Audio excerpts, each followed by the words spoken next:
જય હિન્દ મિત્રો, સ્વાગત છે તમારું તમારી યુટ્યુબ ચેનલમાં. હું કરણ મારું હાલ CSમાં ફરજ બજાવી રહ્યો છું. કેમ છો મિત્રો? બધા મજામાં છો એવી આશા રાખું છું. તબિયત પાણી પણ બધાને સારા જ હોવા જોઈએ, કેમ કે અત્યારે હાલ તમારું ફિઝિકલ અને જે નવા મિત્રો છે કે જે હાલ તૈયારી કરી રહ્યા છે તેના ફોર્મ પણ એપ્લાય થવા જઈ રહ્યા છે. તો અત્યારે તો એકદમ કહેવાય ને કે સારી રીતે તૈયારી પણ ચાલુ હોવી જોઈએ ફિઝિકલની, અથવા તો જે તમે 2025નું જે ભરતી આવી છે તેનું ફોર્મ ભરવા જઈ રહ્યા છો તો તેનું ફોર્મ પર તમે સારી રીતે ભરી દો, અને એની પણ લેખિતની રિટર્નની તૈયારી પણ સારી રીતે, અત્યારે તો તૈયારીનો સમય છે તો તૈયારી પણ બધી રીતે સારી રીતે કરવી જોઈએ.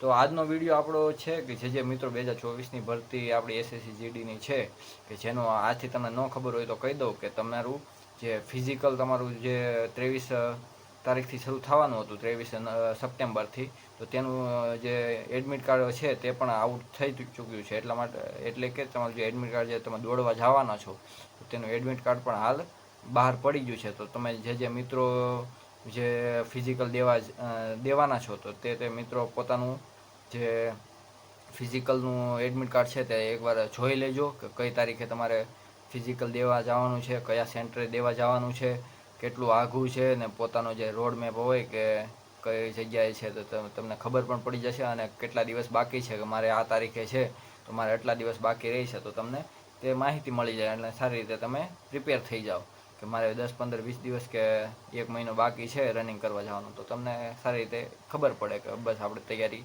એટલી કરી નાખવાની છે હવે. બસ આજનો વિડીયો એટલે છે કે એડમિટ કાર્ડ તમારું આઉટ થઈ ચૂક્યું છે, અને ઘણા મિત્રોના મેસેજ આવે છે કે કયા કયા ડોક્યુમેન્ટ અમારે સાથે લઈ જવા, અને મેડિકલ પણ સાથે છે. એટલે કે મેડિકલ એકદમ સાથે નહીં હોય કે આજે તમારું ફિઝિકલ અને આજે જ મેડિકલ, એવું નહીં હોય. આજે ફિઝિકલ અને પછી તમે જો ફિઝિકલમાં પાસ થઈ જાઓ છો તો તમે એટલા માટે એવું કંઈ ચિંતા ન કરતા કે જે દિવસે ફિઝિકલ છે એ દિવસે જ અમારું મેડિકલ, એવું નહીં હોય. બાકી તમે જે ફિઝિકલ પૂરું કરશો ત્યારે તમને કહેવામાં આવશે કે આ તારીખે તમારું હવે માટે એવું ટેન્શન ન લેતા કે જે દિવસે રનિંગ છે તે દિવસે જ અમારું મેડિકલ હશે. બાકી મેડિકલમાં તો બસ તમારે પોતાનું એક શરીરનું ધ્યાન રાખવાનું છે કે કાંઈ વાગે નહીં. બાકી જે તમારા કાન છે, નાક છે, કાન છે, દાંત છે, એવું બધું સાફ કરાવી લેવું, જેથી કરીને કાંઈ એટલું તકલીફ ન થાય.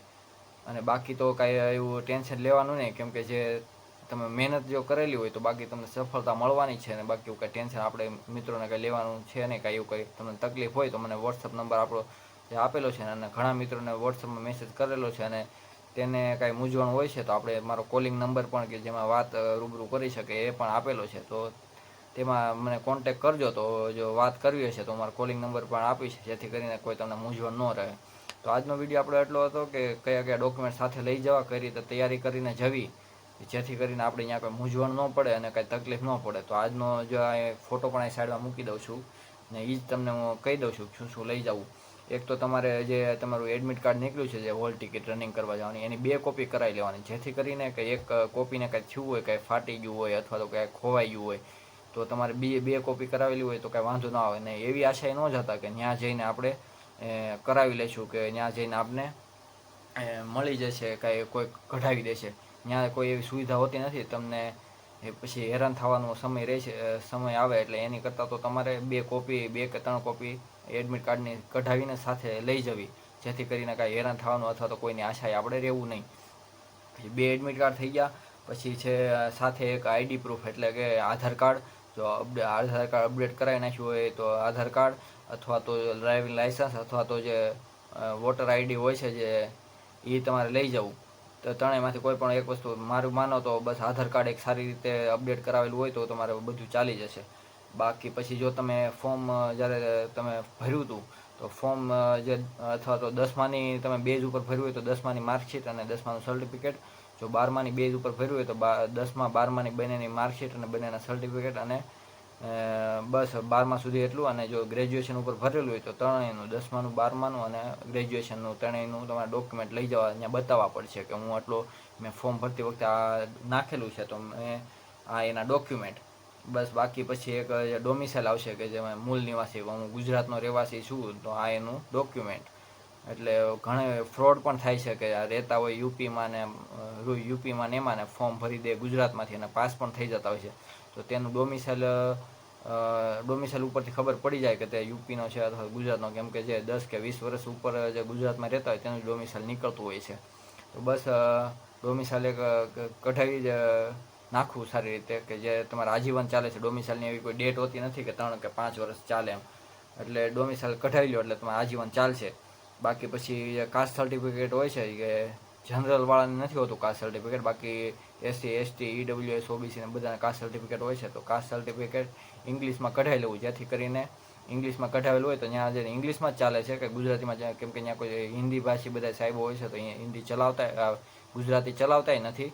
જેથી કરીને ઇંગ્લિશમાં કઢાવેલું હોય તો તમારે કાંઈ તકલીફ ક્યાંય પણ પડશે નહીં. બાકી પછી જે તમે બધા જે ડોક્યુમેન્ટ કરો છો એની બે ઝેરોક્ષું, એટલે કે મતલબ કે મેં 10મા 12માની અને ગ્રેજ્યુએશનનું જે લઈ જાઉં છું સર્ટિફિકેટ, તો તેની બે ઝેરોક્ષ, જેથી કરીને ત્યાં ઝેરોક્ષ માંગે તો તમારે ક્યાંય કરાવવા જવી પડે અથવા તો કાંઈ ટેન્શન થાય નહીં. તમે ઝેરોક્ષ હોય તો આ દઈ દીધી. એટલે બે ઝેરોક્ષું અને જે ઝેરોક્ષ હોય એની નીચે પોતાની સાઇન કરી નાખજો, જેથી કરીને ત્યાં પણ કહે છે કે તમે જે ડોક્યુમેન્ટ આપો એમાં સાઇન કરી નાખજો. એટલે સેલ્ફ એટેસ્ટેડ કરીને નીચે સાઇન પોતાની કરી નાખવી, જેથી કોઈ ડોક્યુમેન્ટ ખોવાય તો ખબર પડી જાય કે આ મિત્રનું છે, એટલે માટે કોઈ ટેન્શન થાય નહીં. બાકી પાસપોર્ટ સાઇઝના ફોટા લેતા જવા, 5-6 કે જે તાજેતરમાં પડાવેલા હોય એવા પાસપોર્ટ સાઇઝના ફોટા, અને બે જે હોય છે કે બે ફોટોકોપીનો જે આખો ઝેરોક્ષનો સેટ, તો કહી દીધું કે ઝેરોક્ષનો સેટ કરાવી નાખો.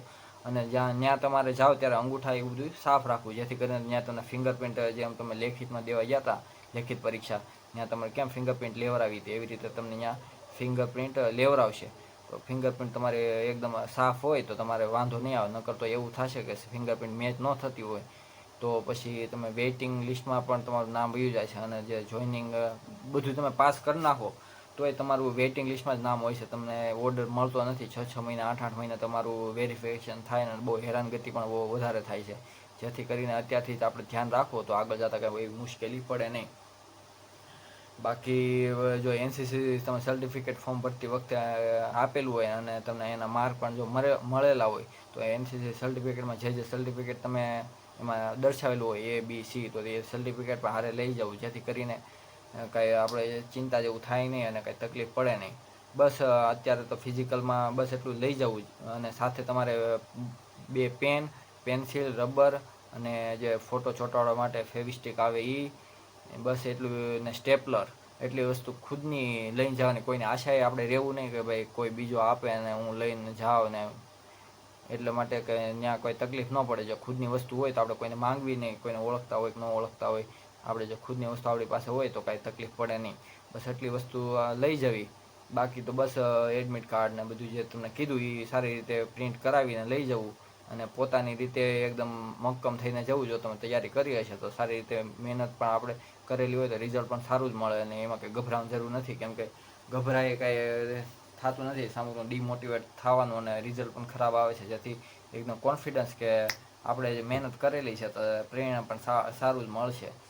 બસ એટલી જ વાત કહું છું. અને જો તમને બીજું કાંઈ તકલીફ હોય અને બીજું કાંઈ, ઘણા મિત્રોનો વોટ્સઅપમાં મેસેજ આવે છે કે અમારે મેડિકલમાં આ પ્રોબ્લેમ હોય છે, તો મેડિકલનું પ્રોબ્લેમ એટલું બધું કાંઈ છે નહીં. જો તમારે આંખોમાં કાંઈ તકલીફ હોય કે એવું હોય તો તમારે થોડુંક આંખ સરકારી દવાખાને દેખાડી લેવી કે સાહેબ જોઈએ તો આંખ મારી 6/6 અથવા તો 6/9 છે કે નહીં. તો જેથી હોય તો કાંઈ એવું વાંધો નથી. બાકી તો મેડિકલ તો ઇઝી હોય છે, કાંઈ એટલું અઘરું નથી હોતું. જો તમને કાંઈ તકલીફ હશે તો તમને મેડિકલ પાસ નહીં થઈ શકો, અને જો કાંઈ તકલીફ નહીં હોય તો આરામથી તમારે મેડિકલ ક્લિયર થઈ જશે. બસ થોડુંક અત્યારે ફિટનેસનું ધ્યાન રાખવું, કાંઈ વાગે નહીં અથવા તો કાંઈ તકલીફ ન થાય.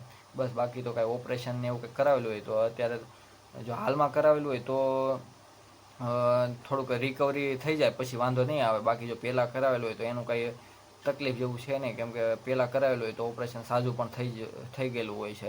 એટલા માટે અત્યારે કાંઈ એની કાંઈ તકલીફ જેવું કાંઈ છે નહીં.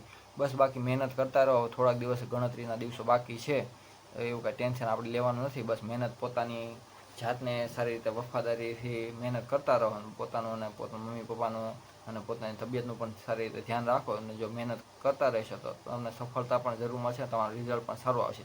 બસ એટલું જ કહું છું. અને ટૂંક સમયમાં જે ફિઝિકલ આવે છે તો તમે પણ સારી રીતે મહેનત કરીને લાગી જાઓ. બસ એટલી જ આપણી આશા છે.